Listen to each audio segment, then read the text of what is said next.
What is going on, alpha males? Saddle up for Alpha Male Podcast, the podcast where we talk about what it means to be a man. Strong, dominant, and in control, made in the image of God, and we don't apologize for that. I am a man who identifies as a man, who dresses like a man, who is married to my wife, by God's grace, who is a woman, and identifies as a woman. Don't ever let culture, society, Babylon pressure you into apologizing for what God made you and doing what God told you to do. What are we going to talk about today on Alpha Male Podcast? A cash. Not cash, like you spend. Not Johnny Cash, whom I like. But a cash, as in a survival cash. Some may pronounce it cachet. I pronounce it cash, and will throughout this episode. Storing supplies for hard times. Come now, men, and let us reason together. Why? Why behind the cash? Why might a man who's into survival, prepping, why might he have a cache? There are likely many reasons. Some of the top ones I'm going to propose here. Number one, you might find yourself on a long, arduous trek. So long and arduous that you can't carry all your supplies on your back. It would behoove you to have supplies set up along a route in a cache. Also, if for whatever reason you get robbed, your house, when you're not there, gets robbed, burnt to the ground. Perhaps you plan on occupying a remote location and you want supplies there when you get there. These and many other reasons might make a cache a good idea. If you hear the ambiance, let's call it, and be nice, it is storming outside. Not really much I can do about that unless you just don't want me to record a podcast. I can try and clean up the audio later, but I think you should be able to suffer it. With that, okay, so you've decided, okay, maybe doing a cache is a good idea. Let's talk about how. First of all, I'm going to talk about containers. An easy container is an ammo can. Ammo cans are designed to keep out moisture. Ammo cans are designed to keep ammo dry in all kinds of nasty adverse conditions. So an ammo can is a good, easy choice. That said, ammo cans are metal. They're steel. And as such, they will rust. Even with the paint on them, even with the coating on them, it'll take a while. So this really depends. When I lived in a large metropolitan area in the Southwest, I'm going to be honest, I just buried an ammo can. Because you could probably set that ammo can out if you didn't want to worry about somebody finding it. And it would last as long as I needed it to be there without rusting. Because it's a desert Southwest. If you're talking an environment like that, the Sonoran Desert, the Mojave Desert, I would surmise the Australian outback or whatever, that ammo can's it's probably going to be fine just the way it is for a while. If you want to add some more longevity, durability, resistance to the elements, especially rust, there are some coatings you can use. You can paint it with asphalt tar. If you had a big enough vat of it, you could literally dip it in there. You could also use something I like to use to prevent rust and things like that, and that's Rhino Liner. They have roll-on, brush-on Rhino Liner, or whatever brand. That's a name brand, but truck bed liner, Rhino Liner, or Monster Liner, or Herculiner, whatever kind of truck bed liner, and you can literally just take a brush, if it's the brush-on kind, and coat the ammo can with that. I would double. Now, in my experience, the seams and the edges, the corners, I would give them a double coating because generally they tend to rust out the fastest. In general. A lot of the ammo cans you're going to find are like the 5.56, 308 ammo cans. However, I really like the mortar cans. If you can find the mortar cans, they're really and a really good size for burying in a hole. So those tall mortar cans, if you can find those. Now they do make the plastic ammo cans, but in my opinion, in my experience, those seals don't seal up nearly as tight as the good American like GI surplus ammo cans. Another good one are buckets. Now buckets come in different grades, different sealing systems, and this will get rather tedious if I were to talk about all the different seals on buckets. But do your own research. You can get a bucket that seals quite well. And it has the benefit of being plastic, if it's a plastic bucket. So you don't have to worry about rust out. And if it doesn't get so cold that it freezes solid, or so hot or exposed to the sun that it cracks, they can last quite a while. Another really good option would be PVC. Large sections of PVC pipe with caps. And again, I'm not going to get really tedious into how to put different kinds of caps on and different kinds of sealant. You can do quick research on that if you decide you want to go down that road. Not hard to figure out how to seal up a section of PVC pipe.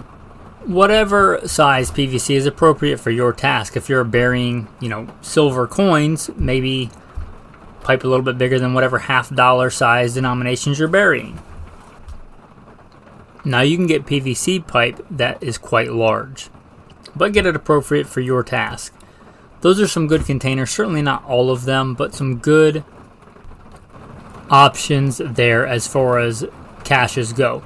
Now how about where?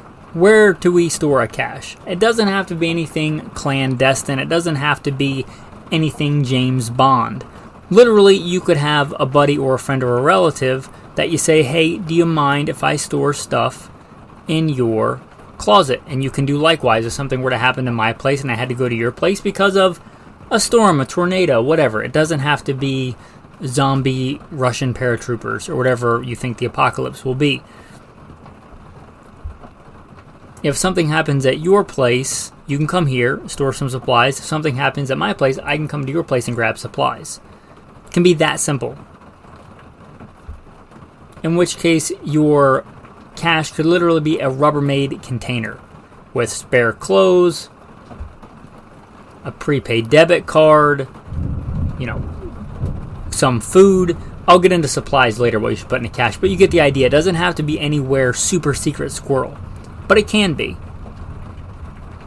Talking about your house, if somebody were to break into your house or take stuff from your house, shy of it actually burning down, underneath your house, people probably aren't crawling underneath your house to check it when they rob it.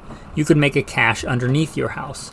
Unless somebody's a professional plumber going to work on your plumbing, if they look up under your house and see a length of PVC pipe next to other PVC pipe, they're not going to know that one of those is a cache. So you could run a length of PVC pipe and you put stuff in that cache under your house. Probably one of the most common places you're going to put a cache is in the ground. You're going to bury it. PVC cache. You're going to bury it on your property, on somebody else's property, along a route, designated bug out route at a different location where you're going to bury it somewhere. In which case, I would say know your water table, right? And then have a way to mark it. Whether you know that every time you pick a landmark to bury it, you do 7 paces to the west of that landmark, and that's where you bury your cache. Whatever your SOP is. But I would know the water table. I would have a good solid landmark you're not going to forget. Not like by the oak tree in the woods. Like you have a legit way to locate that cache. Okay, with that said, what are you going to put in the cache? Well, a couple of things. first and foremost, and not the super cool spy stuff. Food and clothing. We don't think about survival in these terms, but what are the two main things you probably use every day for survival as far as material goods right now? Like God, because you can't have a single heartbeat without God. Or oxygen, because you just breathe. You don't need a supply for that. But tangible things that you need to survive on a daily basis. Food and clothing. So I think that should be the first thing in your cache. Food and clothing. And the clothing is really going to depend on your environment. If you live in Alaska, you're probably going to have to bury a lot more clothing or cache a lot more clothing than if you live in Florida. Although it gets cold in Florida, you get the idea there, your environment. So clothing is important, right? You don't think about it because you generally have clothing, but how long would you survive in your environment in any of the given seasons without clothing? Think about that. If you happen to escape, by God's grace, whatever calamity, disaster, or crime is afoot, and you're in your boxer shorts, how long are you going to survive? Even if you've got a buried Ma Deuce 50 cal machine gun, 5,000 rounds of ammo, and $250,000 in silver, just to go to the extreme, and you're in your boxer shorts and it's minus 20 degrees outside, right? What are you most likely to need? And that's food and clothing. So now, the good thing about that is you probably have spare clothes that you're not wearing that you could put in a cache. Also, at the time of this recording, even with inflation, decent calories are not crazy expensive. So that's a good thing about the cache. The most practical things I think you could put in the cache are not crazy expensive. Some other affordable stuff you may think of: easy shelter. Literally could be just a simple tarp, because a tarp is way better than nothing. A simple tarp, the Mylar blankets. One you may not think about on the clothing, but spare socks and a couple of pairs. Because if something like this happens and you need your cache, it might be highly likely that you're going to have to cover distances on foot. So extra socks, maybe worth their weight in gold. Water purification tablets, because if there is a big disaster, dirty water and all kinds of disasters, whether that's warfare with dirty water and sanitation, or natural disasters, or bigger disasters, dirty water may be more likely to save you than a machine gun. So water purification tablets, or just straight iodine if you know how to use it, things like that. Also first aid supplies. If you made it to this cache and you need it, it may be more likely than normal that somebody, yourself or somebody in your tribe, your party, is injured. So medical supplies. So your basics of survival. A way to start a fire is a good thing probably to have in here. I would err on the side of something that's not going to leak, contaminate other stuff. A ferrocerium rod really might be worth its weight in gold in there. Now when it comes to weapons, I'm going to say be responsible, but I don't see any reason you couldn't bury weapons in a cache, as long as you did it responsibly, right? Don't go to the public city park and bury a Glock.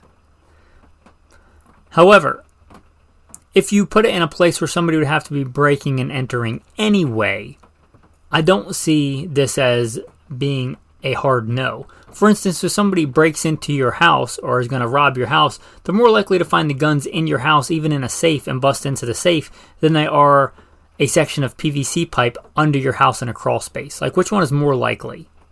So I don't see a problem with it like that. You also may think about doing it in such a manner that even if somebody found it, they couldn't use it. As in, you pack a Mosin Nagant and Cosmoline and a giant section of PVC pipe, and you have the firing pin or part of the bolt in another location. Right? What are the odds they're going to find that and know how to put that together? Something like that. But if you want to do that, a cache of that, or a cache of spare ammunition that you plan to have on you, a knife, a machete, things like that could be infinitely useful. A hatchet in these kind of caches, I think, might be a good idea. I think you get the idea of caches. I'm not going to try and make content a certain length. I'm not going to try and drag this out to 30 minutes if I think the point has gotten across. Consider the why if it applies to you. Consider where, consider how, consider what to put in it for you, right? Because what I put in my cash may not be what you put in your cash, but maybe a thing to consider. If you enjoyed this content, please consider supporting in some kind of way. If this is not your first rodeo and you've listened to more than one, you consider yourself an alpha male doing more than just a bare minimum. Have you liked, subscribed, commented, left a review of the podcast? And if you have done those things, you want to consider being an active supporter, consider going to Patreon and signing up. There should be a link in the show notes. Help make this podcast better. Help make godly men strong and strong men godly. Help support what I would consider this primarily as a men's ministry. And again, there should be a link in the show notes. Okay. As a thanks for listening, tactical tip: if you're trying to preserve metal things for a long time, something you may not think about is Vaseline. Vaseline is a good thing to use. It's cheap.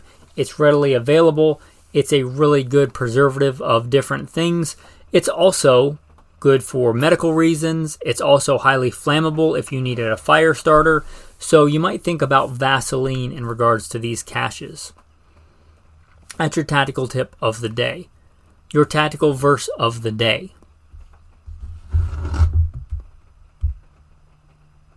Proverbs 27.